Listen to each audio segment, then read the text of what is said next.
Hi everybody, it's Jen with Caketastic Cakes, and I'm going to show you how to make an edible cake decoration that is a Super NES controller. So if you're going retro and you want an edible decoration, check this out. And before we begin, if you need any supplies or tools that you see me using, if you check the link in the description below, it will take you to my Amazon shop, and I have everything in there that you could possibly need. And it helps me out if you order something. So a little bit of helping each other out. So there you go. All right, now I am starting with gum paste, and gum paste is something that is different from fondant. If you're not familiar, I have a video on the difference between the two. I'll link it. I prefer to use it when making decorations because it dries up and stays firm, and it stays nice and clean when it's firm. So anyway, this is in a shade of very, very, very light gray. It's just white gum paste with a touch of black food coloring added to it. I made it oblong, as you can see, kind of like a big old, I don't know, Tic Tac or something, but it's flat. It does have some thickness to it. It's probably about, I don't know, a quarter of an inch over quarter and a third of an inch thick. And I'm going to take a little square and cut out the center just like that. That's going to become the bottom of the controller. I'm using my one circle that I just felt like was a good size. I'm sure you could look up actual measurements if you want it to be true to life sized.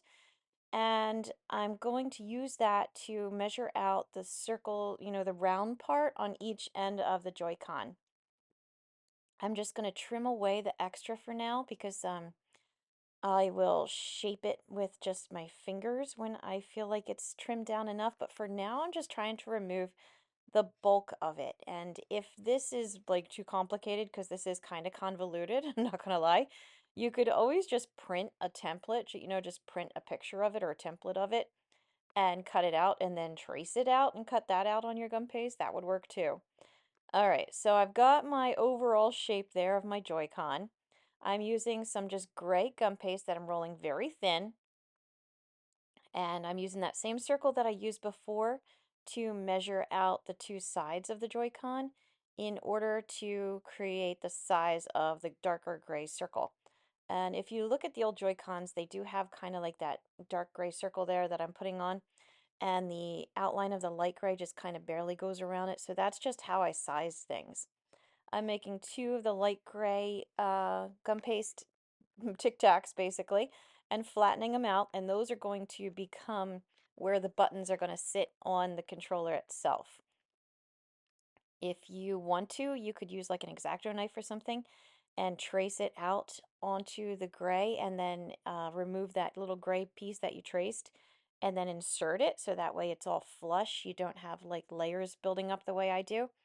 But this was honestly easier, so I'm taking it this way.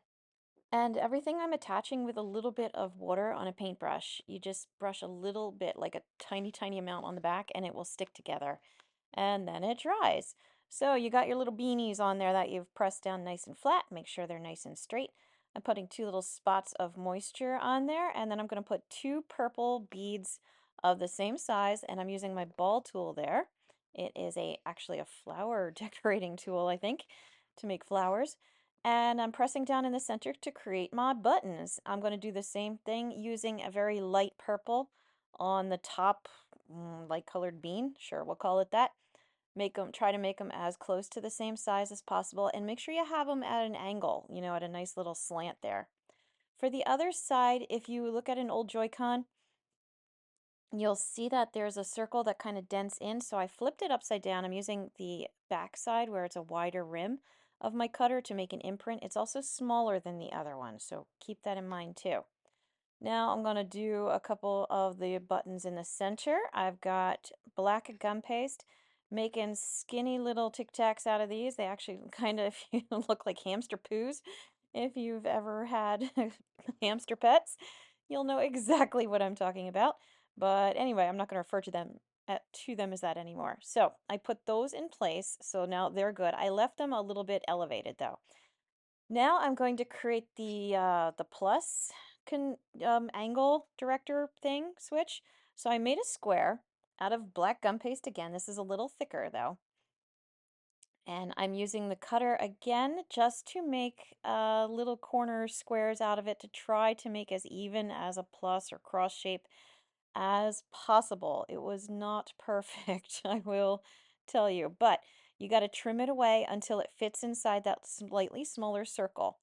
I'm using the small side of my decorating tool to create little arrows that I pressed into it.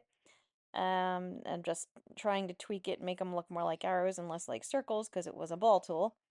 But you're going to have a directional arrow on the end of each of your plus. So it just goes up, down, left, right, and a little hole not a hole, a little hollow pressed in the center. Okay, moving right along. Now these are going to be the top bumpers or buttons or whatever you want to call them on top of the controller. It's that same very light gray. I just made a rectangle. It's got a little bit of thickness to it. You're going to make two of them and they're going to go on either side up top of your controller. So it just wraps around. You saw me put a little bit of water on there so it will stick. And if you want, you could do it like I'm doing here. I have it, my whole thing sitting on a paper towel. This way it's not going to stick to the counter.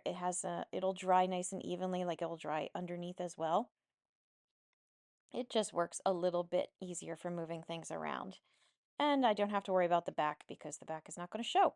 So there's my second little bumper button thing that I'm going to put on the other side. I measured it to the first one, so I know it's the same size, which is good because you want it to be as symmetrical as you can.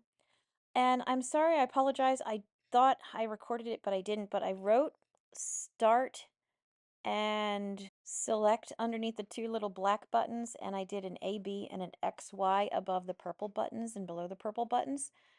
I'm using a food coloring marker. It's just edible food coloring ink, if you want to call it that.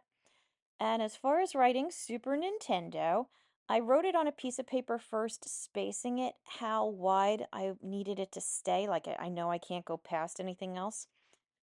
So it will look a little bit better.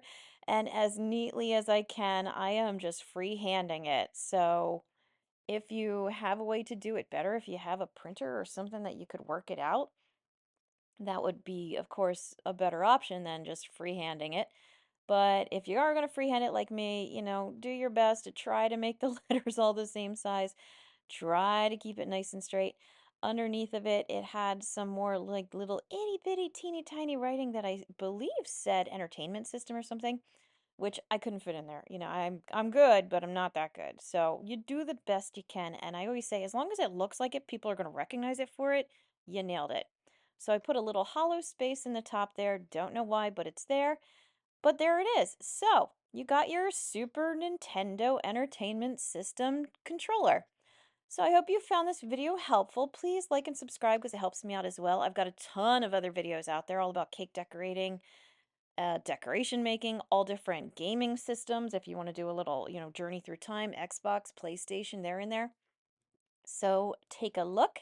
And as always, thanks for watching Caketastic Cakes.